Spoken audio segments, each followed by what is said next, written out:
I love the Oregon coast. I love everything about it. It's one of the wildest places in the United States.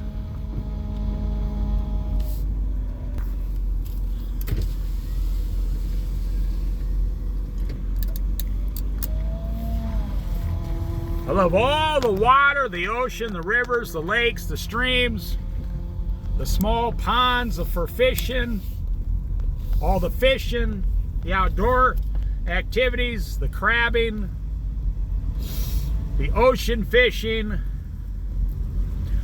and the forest. Everywhere you go here, there's trees. Millions and millions of more trees everywhere you go.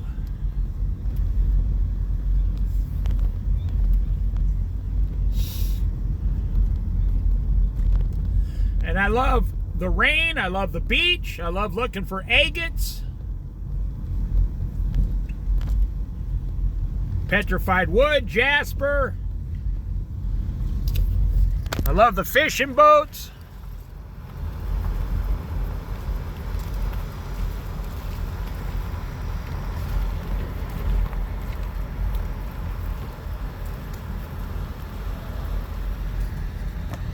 All the camping. And I love the people on the Oregon coast, because none of us live in a big city. From Brookings to Astoria, it's all small towns. And so people on the Oregon coast have that attitude. If you leave me alone, I'll leave you alone. Like, if you don't poke me in the eye with a stick, I'm not going to poke you in the eye with a stick.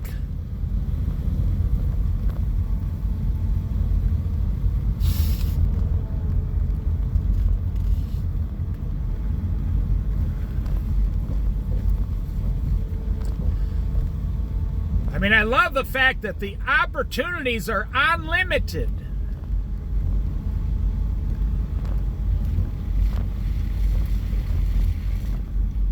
Most people on the Oregon coast they're not worried about making $1 million, no. They're more interested in an outdoor type lifestyle, a small town outdoor type lifestyle.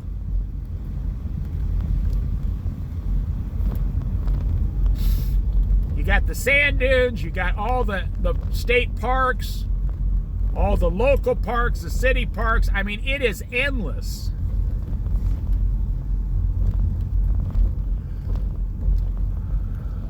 There's a ton of jobs out here.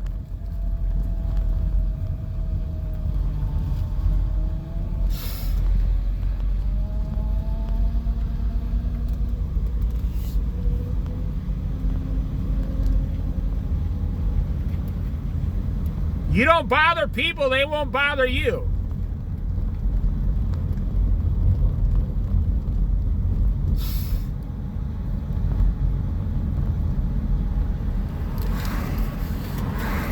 It's way cheaper to live on the Oregon coast than it is in a city. You know, people ask me, how do you survive out there? I spend less than you do. But in a big city, you're going to make more money, but you know, most people think, I go to the Oregon coast, I have to buy $1 million house. Look at that tiny little camper. That little Toyota right there. Look at that thing. Well, you can't see it. I hope you saw it there. That thing was like a one-person thing. Just perfect for one guy.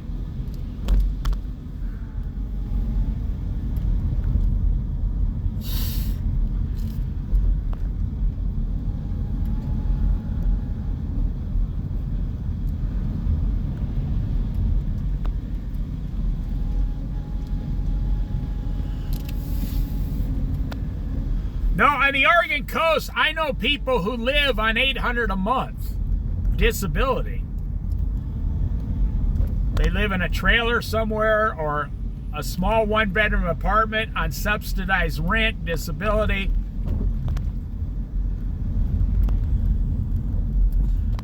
I know 60-year-old men out here who wash dishes for a living. They wash dishes.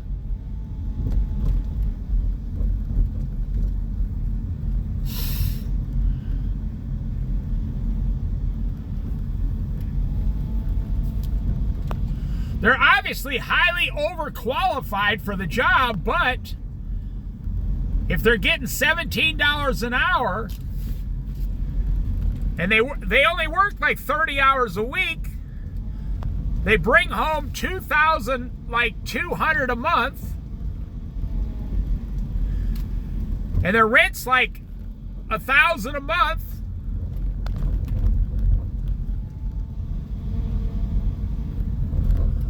So they got $1,200 a month left, and they're single. They don't have a car, no car insurance. They basically got food, electric, and a cell phone. That's it. And a girlfriend. And like she'll live in her own apartment somewhere else. And sometimes they move in together. And they're perfectly fine with that life, saying, okay, in 2 or 3 more years, I'm going to go on Social Security.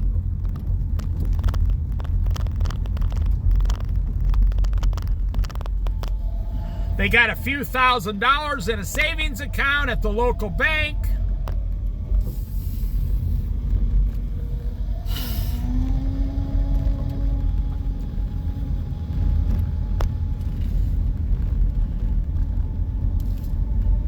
They got, like, one guy has an electric bicycle so he can go anywhere. Another guy's got a mountain bike.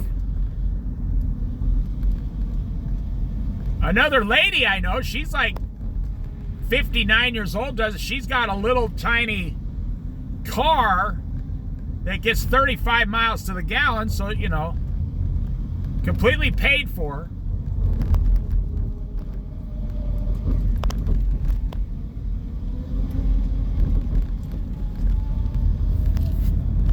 And you don't have to go into the big city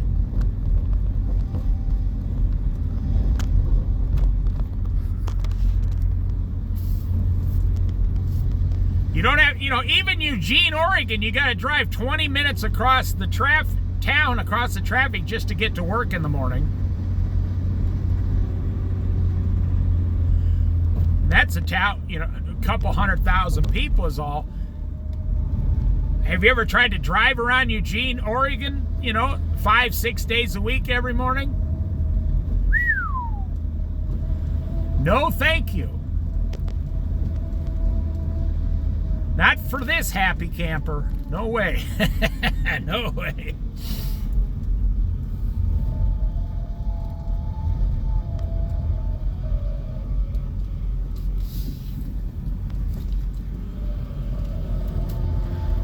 Plus, something I just found out about Eugene, Oregon.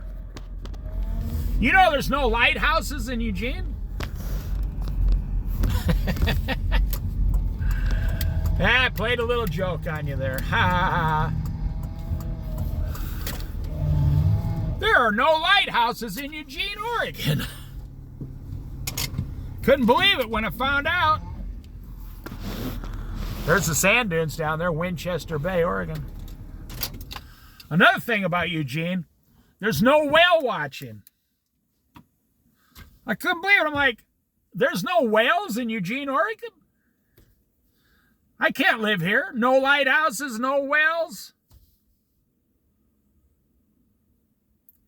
Sounds like a lifetime of misery.